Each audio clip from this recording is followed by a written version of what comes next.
Então, pessoal, nesse vídeo de hoje eu queria explicar para vocês um pouco da questão da relação de equilíbrio que existe entre a carga e a geração do sistema elétrico de potência, né? E qual que é a variável, né? De que forma que ela é mensurada ali pelos operadores, né? Dos sistemas elétricos, né? Operadores de usina, operador do sistema. Então a gente vai investigar aqui e dar uma breve explicação matemática de como que funciona, né? Essa relação aqui de equilíbrio entre carga e geração. Então, o parâmetro que é utilizado, né, pelos operadores de usinas, né, pelo ONS também, para estimar a questão do equilíbrio entre a carga e a geração, né, momentânea de energia elétrica no Brasil é a frequência, né? Então esse é o parâmetro que é utilizado, né?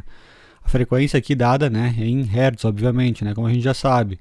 Então a frequência é a característica do sistema que indica, né, a relação de equilíbrio, o grau de equilíbrio entre a carga elétrica e a geração momentânea. Vocês podem ver aqui a imagem na tela de um supervisório, né, de uma usina, que ele, de um ponto de medição, né, do barramento de qualquer barra, né, do sistema elétrico de potência, a medição da frequência elétrica, né, vocês podem ver que ela sofre, né, bastante oscilação em torno de um ponto, né, do ponto que é o ponto de equilíbrio, que é esse ponto aqui de 60 Hz, tá? Então, por que a frequência ela não é uma linha reta estabilizada, né? Por que ela sofre essas oscilações aqui em volta desse ponto aqui de 60? Porque justamente o sistema elétrico, a carga dele está mudando o tempo todo, né? A carga não é fixa, ela é dinâmica. Então toda hora está entrando um pouco mais de carga, saindo um pouco mais de carga, aumentando, abaixando a geração.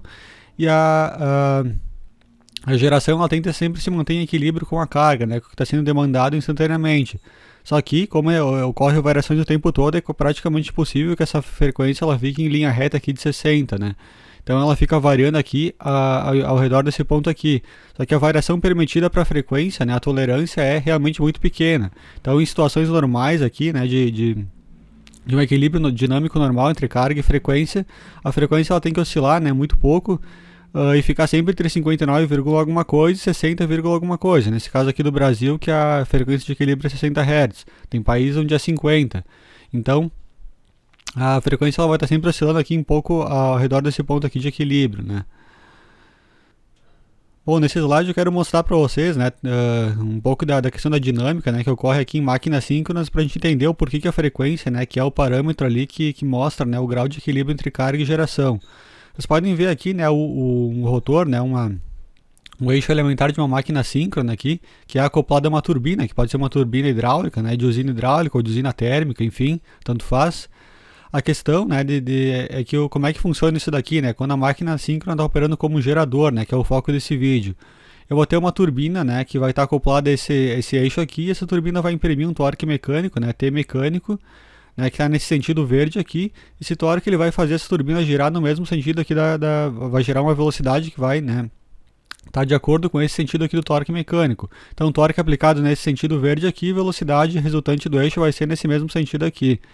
Só que numa máquina síncrona sempre existem esses dois torques, né? O torque mecânico e tem também o torque elétrico, que é esse azul aqui.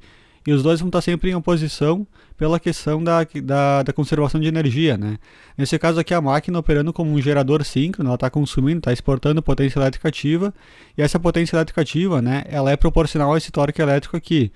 O torque elétrico ele surge no interior de uma máquina resultante da relação entre dois campos magnéticos, que é o campo do estator e o campo do rotor. Para que haja torque elétrico é necessário que eu sempre tenha né, pelo menos dois ou mais campos magnéticos. E a interação, né, a relação entre esses dois campos a dinâmica entre esses dois campos é que vai criar o meu torque elétrico aqui, que no caso um torque oposto, né, que faz oposição ao torque mecânico. Pela questão da conservação de energia, né, logicamente, quanto mais energia elétrica consumo, quanto mais potência elétrica ativa, maior é a corrente elétrica, maior o campo magnético e, consequentemente, maior o torque elétrico aqui, né, que vai estar sendo produzido aqui no interior da máquina. E aí o torque elétrico ele tende a deixar o eixo mais pesado, né? Ele tende a parar o eixo, a reduzir a velocidade, enquanto o torque mecânico ele tende a aumentar a velocidade, né? Essa velocidade que é no mesmo sentido aqui, né, da aplicação do torque, essa velocidade mecânica aqui. Então, quanto maior a carga que eu consumo, mais pesado é o eixo, né? E maior o torque, maior a força que a turbina primária que vai ter que fazer para manter esse eixo girando aqui em velocidade constante, né? E produzir a frequência de 60 Hz. Existe aqui essa relação, né, de torque de aceleração, que é esse TA aqui, que ele é proporcional à diferença de torque mecânico e torque elétrico, tá? Quando isso aqui está funcionando em equilíbrio, né, de regime permanente, o torque mecânico é igual ao torque elétrico, logo o torque de aceleração é igual a zero. Isso numa situação de equilíbrio perfeito, onde a carga está perfeitamente bem equilibrada com a geração. Então, torque mecânico igual a torque elétrico igual a zero significa que a máquina, né, esse eixo, ele está girando em velocidade ômega constante, né? E com a mesma analogia, né, do movimento linear, né, quando a aceleração é zero, a velocidade é constante, que é a mesma coisa. No movimento de rotação, quando o torque de aceleração é nulo, né, quando esses dois caras estão em equilíbrio, a velocidade é constante e a aceleração é zero.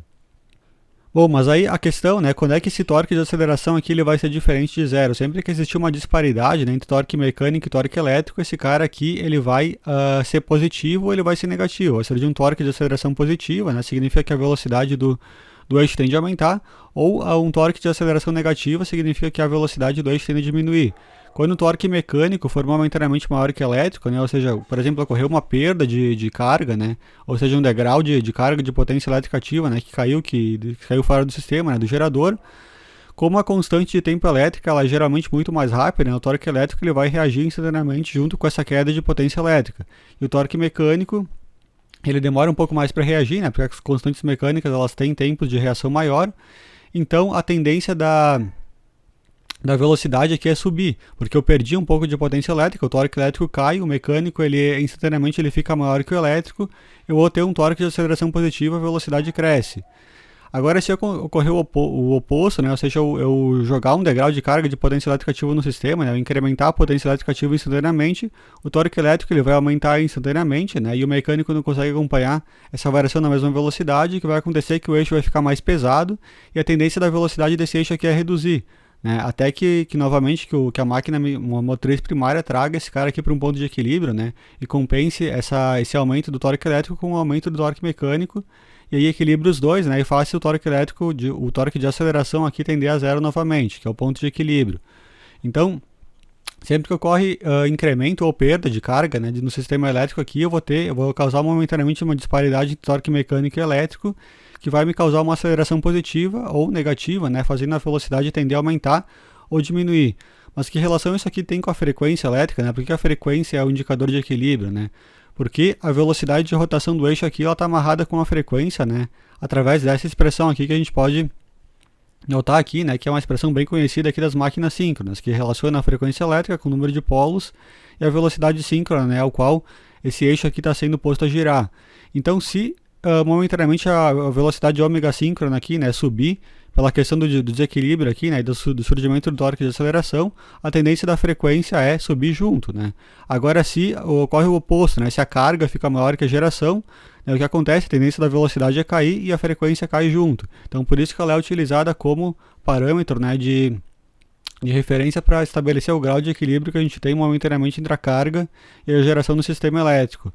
Isso daqui é o gráfico que mostra, né, de um gerador operando sozinho aqui, né, com uma carga e mostra a tendência da frequência, né, do que acontece com a frequência elétrica à medida que eu vou aumentando o consumo de potência ativa.